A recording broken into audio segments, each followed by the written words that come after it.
Hello everyone, Brandon Despia here, and we're back with another video talking about branded Draco Tale. It's one of the best decks in the format, and I think it's the best way to play Draco Tale at this point. Just the ability to, within engine, deal with a number of threats gives us a very interesting advantage compared to other decks in the format, but also has some challenges as well in terms of deck building, especially when you're talking about 60 cards. So let's talk about the deck and some of the changes I've made over the last few days after playtesting against K9 and Yummy. So in particular, those two decks. I have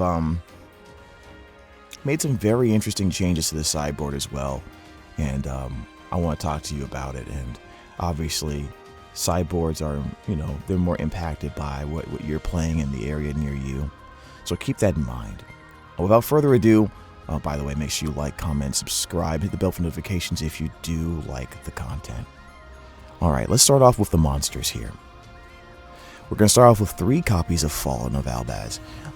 Some decks are running 2, but in 60 cards, it's mandatory to have access to what is essentially a worse super poly, but a dark dragon monster that is the focal point of the branded strategy. You got to have 3. Otherwise, you'll just run out of them too quickly. You're running 3 copies, of Aluber, the Jester of Despia. I'm going to talk about this in a little bit after I get to the Draco Tale cards a little bit. Many decks are running 1 copy of Aluber in their build. And I thought about it for a while, but in the end I decided to keep it at 3. I made a little bit of concession in order to make it that way, but not too bad. And I'm going to talk about why you want to run it, especially when it involves the Lucius. The argument can be made about the normal summon count, but I think when you're talking about a 60 card deck, you want to make sure you land as many 1 card starters as possible. And I'll talk about that in a little bit, but I'm also running the 3 Lucius as well. I'm running 2 copies of Albion, the Shrouded Dragon. 2 has been great so far. I've seen people run 3, and that's totally fine, but I think 2 is just the right amount, considering we really want as many 1 card starters as possible without, obviously not, we don't want to oversaturate, but we do want about an 87 to 90% chance of opening a 1 card starter in our opening hand. So in a 60 card build for branded, by the way, that was very difficult to accomplish, but now it's very easy to have a 1 card starter for the Draco Tale branded deck, whether it's a 1 card starter for the Draco Tale side or the branded side. Next, I have 2 copies of Blazing Cartesia, the Virtuous, such a super important monster in the branded deck and in Draco Tale as well, especially after seeing Jesse Cotton's list for his Draco Tale. I'm pretty sure people are realizing, and I think TCG Player is also realizing, that's why they upped the price, that this card is super pivotal in any variation of Draco Tale. Being able to quick fuse, another option to quick fuse. It's a light monster. It gets you it's a spellcaster, gives you access to Granguignol. Super strong, and should be considered. I think if you're running Cartesia, you should be running Fusion Deployment, my personal opinion. I really do think that's important, especially if you're running a 60 card build. We're running 1 copy of Guiding Quem. This has been an issue for me, trying to figure out if I should run 1 or 2. I decided to go back to 1, and I think that primarily has to do with my appreciation for Secretarion Dragon. And on my turn, I was kind of, in previous videos you can hear me saying I was kind of not really, I was kind of down on it as a board breaker or a floodgate, which is still true, but its ability to help me recycle my 1 of dragons and spellcasters is coming up a lot more in my testing, and it really allows me to run the 1 copy of Quem. We got the 1 copy of the Tri-Brigade Mercurier, and then 1 copy of the Spriggan's Kit, another way to get access branded fusion and other branded spells. 1 Tragedy, I considered running 2, I even tried it, but as good as it is, I think it's better to run 2 in a lower card build because you're going to see it more. But I think for the 60 card build, I'd rather have more Draco Tale names than something like a Despia Tragedy that I normally can't search.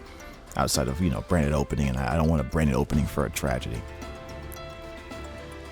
Our bestials, just 3 of them.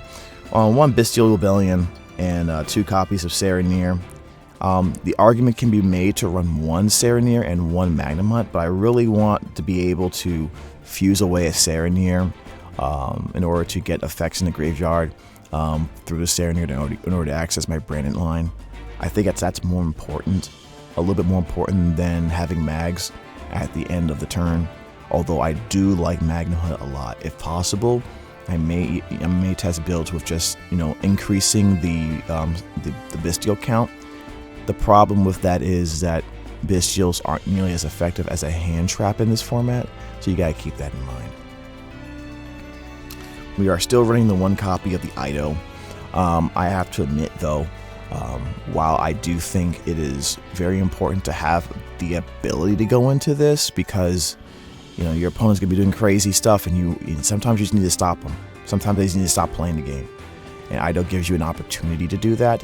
However, I don't focus on it nearly as much as going into my Shaddolls, which I'm still playing right now actually, and we'll go over again the way I'm playing Shaddolls in branded Draco Tale. It's different than how everyone else is doing it right now, and it's not revolutionary or anything, but it is something that people have done in the past, and I'm bringing it back. I'm running 3 copies of Draco Tale Femina. We're now in the Draco Tales. Super important. You have to run 3 Femina. You have to run 3 Lucius.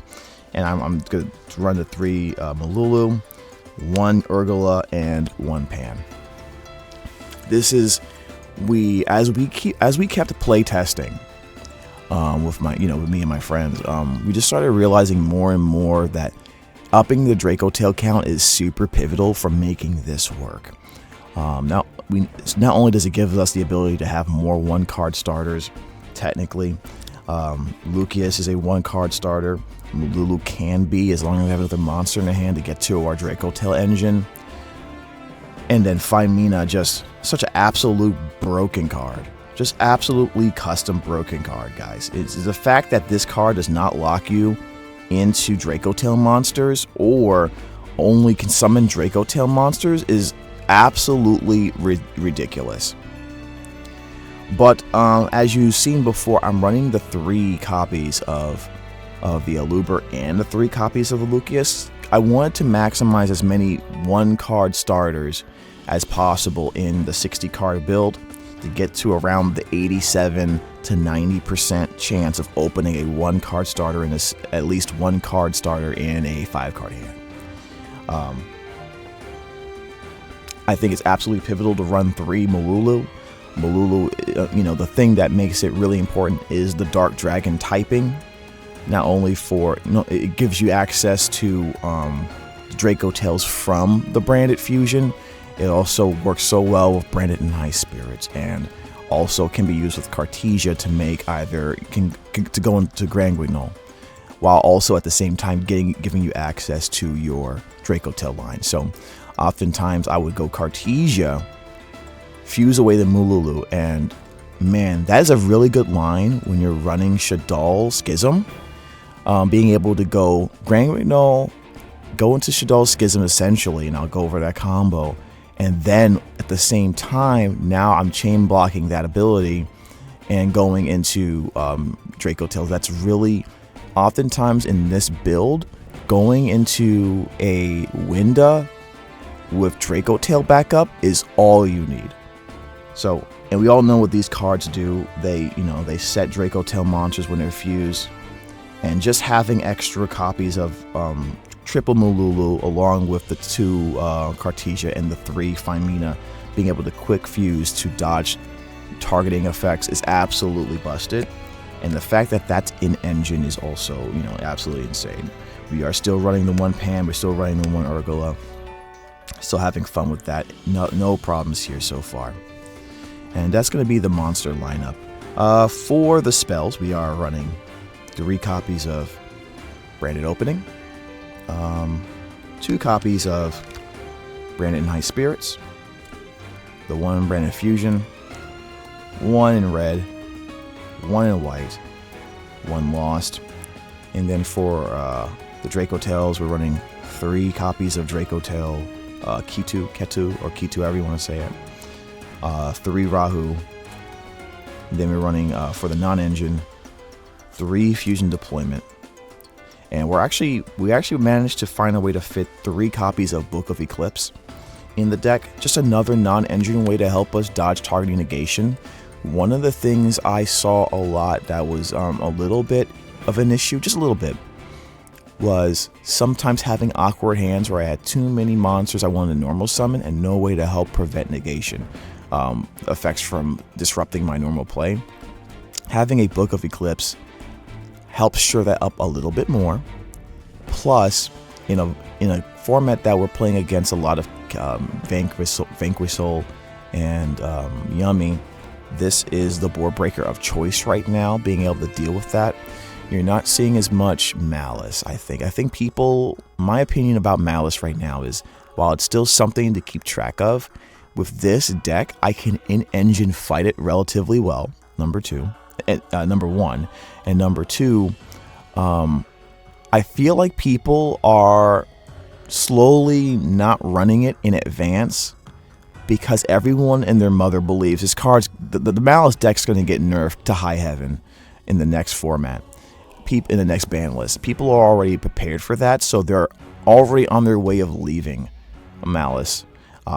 You'll still see it played a couple of times. You'll still see it played. So it really depends on where you're at if you need to run the 3 Lancias. Spoiler alert, I'm not running Lancia. 3 copies of Triple Tactics Thrust, 1 copy of Talent, and 1 copy of Grass. Another custom card that is branded Fusion Plus, essentially. And then for the traps, slightly higher traps than normal. We are running 1 branded Retribution, 1 Draco Tail Horn, 1 Flame. Running the 1 Shaddoll Schism. That is the only Shaddoll card we're running in the deck. Easily searchable with Grand Guignol. And 1 Fusion Duplication. One point I want to make about Draco Tail Horn specifically is that you're going to see a lot of deck lists that don't run the Draco Tail Horn. If you're running a 60 card build, I would say you should run it. But also in your deck building, if you are deciding to run ones of certain cards, very important or powerful cards like Quem, or any other particularly let's say you're running a deck that runs 1 copy of Arthalion, which some decks are doing, and I think it's more important to run the Horn. The reason why is you want another option that will allow you to recycle Draco Tails back into the deck. And oftentimes you're going to want to focus on putting this back into the deck so that you can use it later. You'll probably use it in your opening combo, put it in the graveyard, it comes back and gets destroyed, gets banished. Now it's out of rotation, so you need a Horn, an additional way of getting this back into rotation. So the Horn is super important, and in situations where your opponent may be using something like a Dark Ruler No More or a Forbidden Droplet, being able to, in an emergency situation, Horn back the Arthalion, bounce it back, draw a card, then fuse back into it, that kind of play can come up. And not just plays like this. I had a duel where I had to resolve a Lubellion the Searing Dragon to keep on playing. So I had a Horn set. I summoned this in attack position. 99.9% of the time, people are summoning this in defense position because if this effect goes off, you can't use it to attack. So I played this in attack position, activated its effect. My opponent used Imperm to prevent it from, being able to fuse into the Mirror Jade I needed.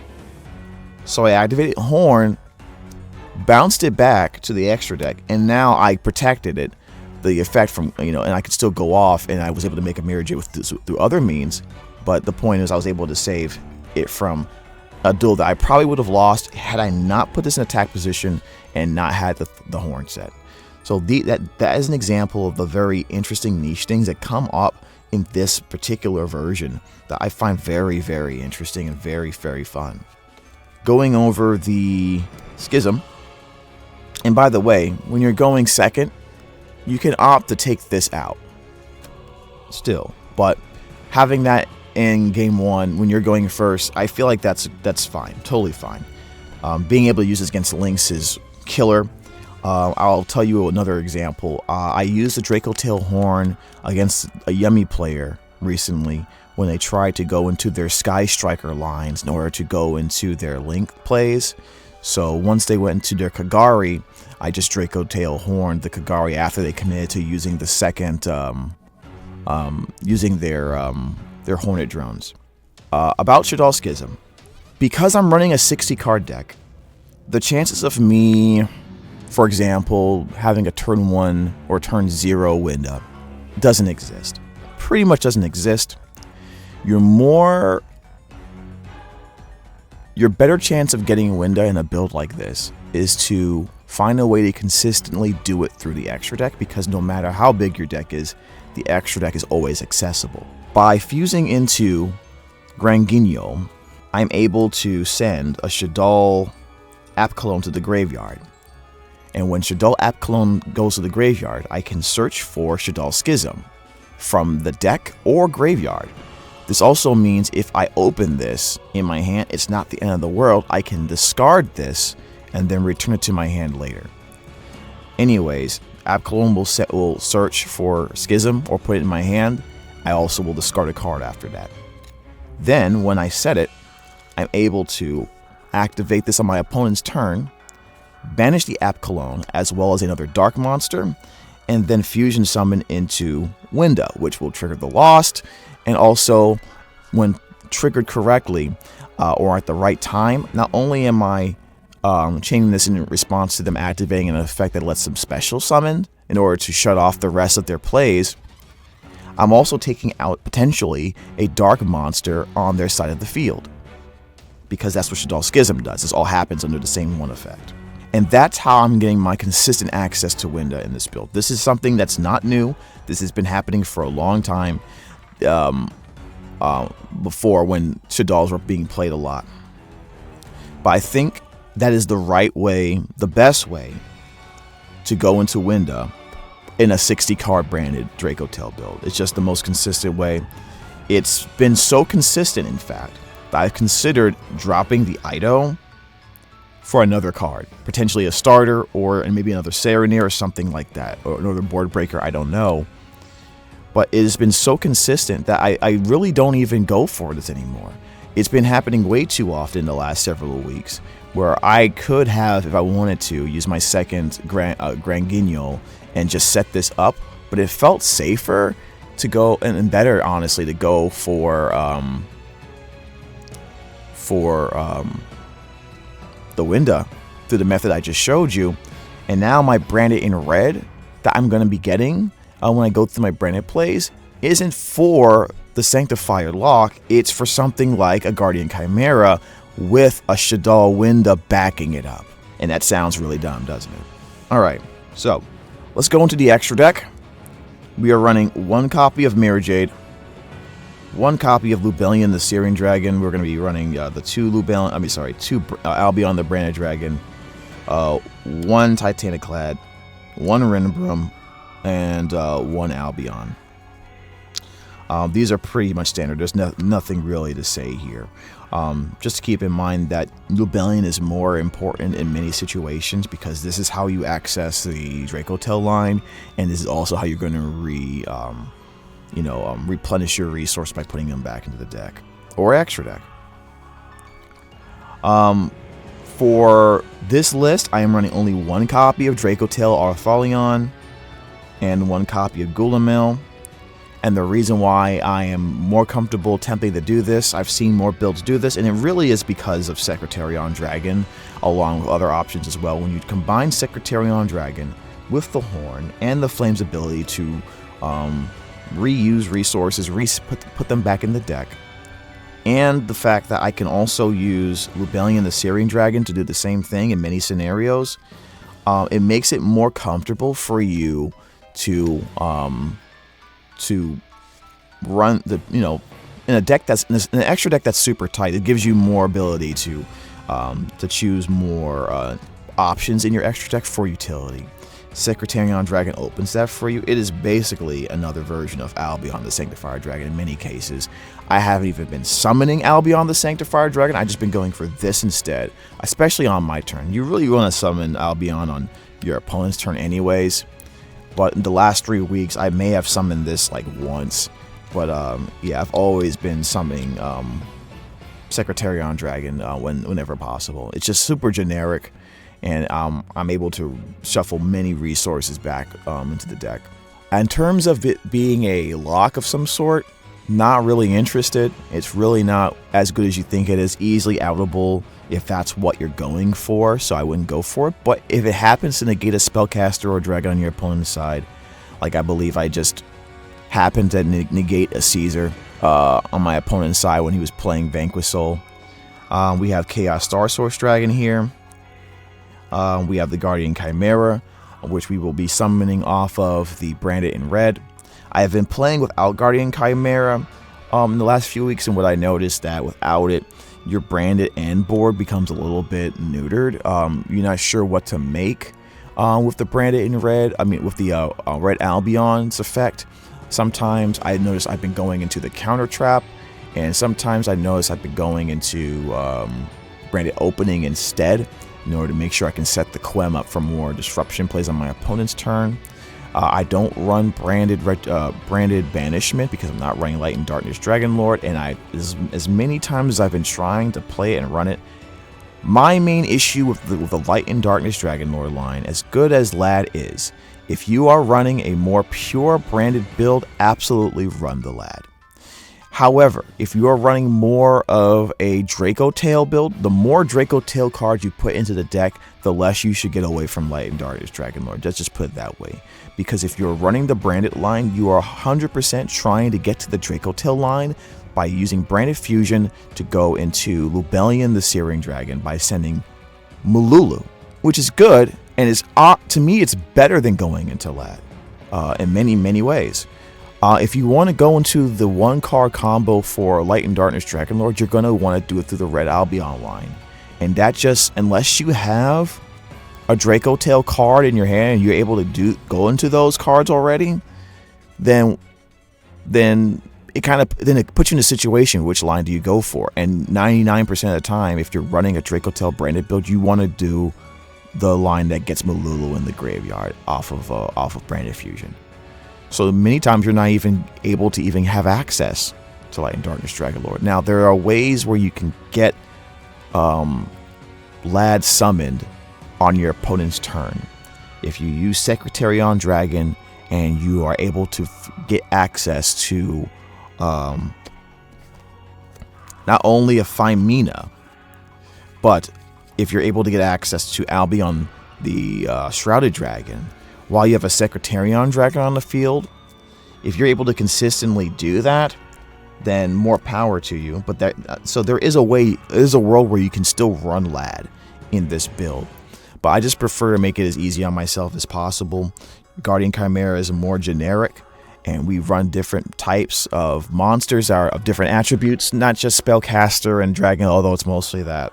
But this does a lot for us as well. Also draws us cards, which we can definitely use in a deck where we want many cards to get sent with Phimina, for an Arthalion, for example. We're running 1 copy of Grand Guignol. I wanted to run 2. I decided against it because we really aren't going into the Idol Lock that much anymore. I'm preferring to use Grand Guignol to set up my Shaddoll Apkallone and my Shaddoll Winda more times than not than going into this, right? That feels a lot better in my testing. Also, by the way, because we are running Secretarion Dragon in the grind game, Shaddoll Winda is a spellcaster. So if they do manage to kill this, I can make Secretarion Dragon and summon this again from the graveyard. Absolutely bonkers. The synergy is absolutely insane. So I prefer this line over. Now, if I weren't running these, I would run a second Granguignol, which makes this more of an option, and probably run a second Mirror Jade, or might even find a way to, or I might even run the Light and Darkness Dragon Lord, take out the Schism, and use the Branded Banishment. Those are also options.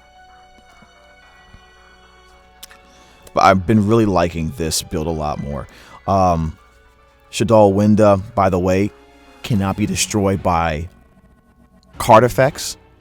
So Vanquish Soul cards that pop aren't dealing with this once this card comes out. They're going to have to probably steal it or try to run over this, which allows you to deal with their other threats, and then they're not able to crack back because they've probably used their special summon already in order to create a situation to get rid of this. Also, someone in the chat can tell me this. I believe some of the Vanquish Soul cards that do pop or try to take control of a monster on your side of the field, it very much varies. It depends on the attack or defense of the monsters you have. I believe one of them bounces and the other one takes. One takes based on the lowest attack, and one, I think, bounces based. Excuse me. One bounces based on the lower defense, and you're able to, manipulate what they can take by using cards like Lucius that has a lower defense than the Winda. And obviously you have other monsters that have lower attack than this, like Albaz, or typically you'll have something like a Cartesia or a Quem on the board that you can set up so that they can't take this unless they use something like a triple tactics talent, right? But I've in my testing, I've figured out ways to mitigate that issue, so that even if they take the Winda, they can't do anything with it, right? Because if they use their normal summon already, and then they use their special summon, and I change that with Schism, and I get out the Winda, as long as this card cannot be used by my opponent to just crash into one of my monsters to kill it off, to get it off the board, then they essentially wasted the talent. So I'll put my monsters in defense position, for example, in order to try to mitigate the effect of a talent to take. Except for the Winda, of course. The Winda will stay in attack position. And then I have to make sure I'm able to use other cards to stop the threats against the Winda. And at that point, and like I said, there's many situations where I just win the game off of just one Cartesia, and then, going into the Shaddoll engine and just an Arthalion with some traps in the back row, and that's all I need. Absolutely insane. But yeah, that is my list. I do want to go into the sideboard, actually, before I end the video. I totally forgot about that. What the heck, man? Yeah, I'm so good at this. Anyways, this is the sideboard. One thing I will say about when you build your sideboard with a 60-card branded deck like this, there are two things you want to focus on. Well, there's many things you want to focus on, more than two, actually. You obviously want high impact hand traps, so you're gonna want to run in mulch armies, right? Period. You could try fitting them in the deck, and that's totally fine. My issue was I don't want to see them going first at all, and I want to maximize as many one-card starters as possible, because the deck has a unique ability to just break with engine. So even going second without these cards, I can still break many boards. But because we're running a 60-card deck, it makes it harder. It does make it harder to see these. So if you're gonna run hand traps, they need to be very high impact. So we are running the 6 Mulch Armies, 3 Perulia, and 3 Full Loss. We are running 3 copies of the Dark Ruler No More. This is probably the best board breaker in the format, because a lot of the Vanquish Soul, the VS cards, and Yummy, right? So I've kind of built the sideboard with those 2 particular matchups in mind. Then we're running the Shaddoll Fusion package. Because our deck is uniquely built based off of being able to access Winda and App Cologne, we can run 3 Shaddoll Fusion in our sideboard. Now, some of you guys are probably thinking about running the Fire attribute Shaddoll or the Earth one.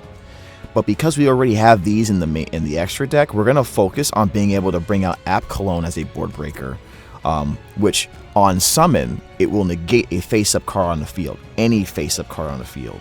And we can chain block that with Shaddoll Fusion fusing into Shaddoll Beast and Nell Shaddoll Aerial.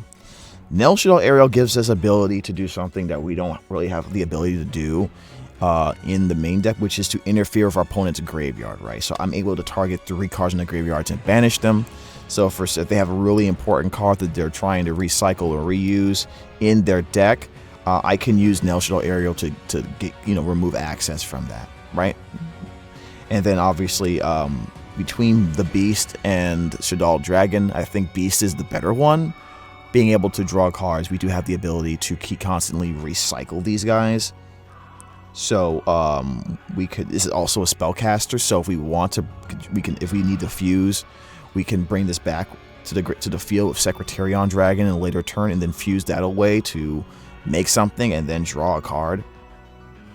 So this always has value in multiple ways. We only need to run 1. And so the Beast and the Nell Shaddoll Aerial will fuse into App Cologne, and then when the App Cologne dies, it allows me to get a Shaddoll card from the deck or graveyard to my hand, obviously, and that will be the Schism. So there's a lot of value and layered advantage we're getting off of this particular lineup. And then the last card for time, we're just going to run the 1 copy of the Masquerade. Very simple, straightforward. And it has come up a little bit, quite a few times, but we're still going to run the 1 Masquerade. VS does burn you in order to win games sometimes, so having an option to do it back to them, just the ability to do it back to them is going to be super important. And that's my build. That's my deck, guys. A couple of other notes here. Like I said before, I do think branded is the best way to play Draco Tale. I also think Schism is going to be the best way for 60-card branded players who want to use Winda or Shaddolls to access Shaddolls. No one's really doing this yet, and I really think you should give it a shot. I really do. If you really don't like the horn, you can just take out the horn, and then you have just 4 traps. That's not really a big deal. I think that's totally fun in a 60-card deck. When I'm going second in siding, and when I'm siding because I know I'm going second, I take out the horn. So yeah, that's just something to think about. So what do you think about the build? What are your thoughts on it? Have you tried it? I will 100% try it. Give it a shot. By the way, I do have one number for you guys. I'm gonna pull it up on my phone just so I don't forget what the number is. But in this particular build, I have 23 quote-unquote starters, right? And let me go ahead and pull those up so you can see them on the field. So Lucius is a 1-card starter on Draco Tale. With another monster, of course. Same thing with Mululu. I count those. Then Aluber is a 1-card starter. Spriggan's Kit is a starter. And then I believe that's it for the monsters in terms of starters. I consider Grass a starter because in this build it's just Branded Fusion Plus. Branded Opening, those are starters. Branded and High Spirit to get you to kit, so that's a starter to me. Branded Fusion obviously is a starter. 3 Ketu gets you Lucius, so that's a starter to me. 3 Rahu, and that is a total of 1, 2, 3, 4, 5, 6, 7, 8, 9, 10, 11, 12, 13, 14, 15, 16, 17, 18, 19, 20, 21, 22, 23 cards that will net you a strong turn 1 combo, either on the Branded or Draco Tale side. That's a total of 23. In a 60 card deck, the chances of you getting 1 copy in at least one of these cards in a 60 card deck in your opening hand is 92.02%. So that is very consistent, dang near hyper consistent. You can probably even take away if a Lucius and an Aluber if you want to, and you still will be like 87% or something like that. Like, so as a matter of fact, I can tell you the exact number.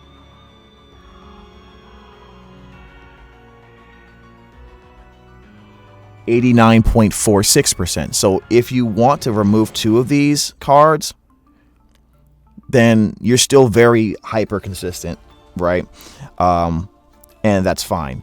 I went with this ratio because I do want to keep in mind that I want as many monsters as possible. And while you may have a question regarding too many normal summons, the fact is a lot of these monsters are not going to get they're not. I'm not thinking about them summoning them. I just need them for fusion material.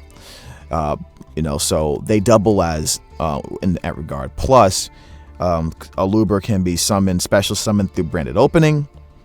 And Lucius, I can bring that out. I can special summon this Lucius through a Secretarion Dragon in my plays, right? Same thing with the Molulu. So keep that in mind, and that's my list. Hopefully you like my ratios. You understand why I pick these ratios. This makes it so my 60 card deck does not feel like a 60 card deck in terms of consistency. It is just as consistent as a 40 card deck, and it has a lot more gas. Thank you so much for watching my TED Talk, my branded analysis, my branded Draco Tale takeaways. If you like the videos, please comment and subscribe and let me know what your thoughts are on the deck. I would love to hear what you're trying out. I am in a constant state of experimentation, and I love testing ideas, and I really think the Shaddoll App Cologne package with the Schism and the Winda is something you should be considering. I also think it is totally fine to run 3 Lucius with 3 Aluber, just to increase the consistency of your opening plays. And Book of Eclipse is absolutely amazing, this format. And this deck can run all of them seamlessly. Okay. One last tip, by the way, when you're building your sideboard for this deck, you want a lot of monsters because you want to have fusion materials available so they can double up as those fusion materials. And then secondly, you want normal spells and normal traps, because in a 60 card deck with triple thrust, essentially 3 copies of Dark Ruler No More are actually 6, right? 3 copies of Shaddoll Fusion is actually 6 copies of Shaddoll Fusion when the scenario allows, and that's a little bit better in terms of the odds there. Thank you so much for watching. Like, comment, subscribe, and I'll see you guys soon. You take care.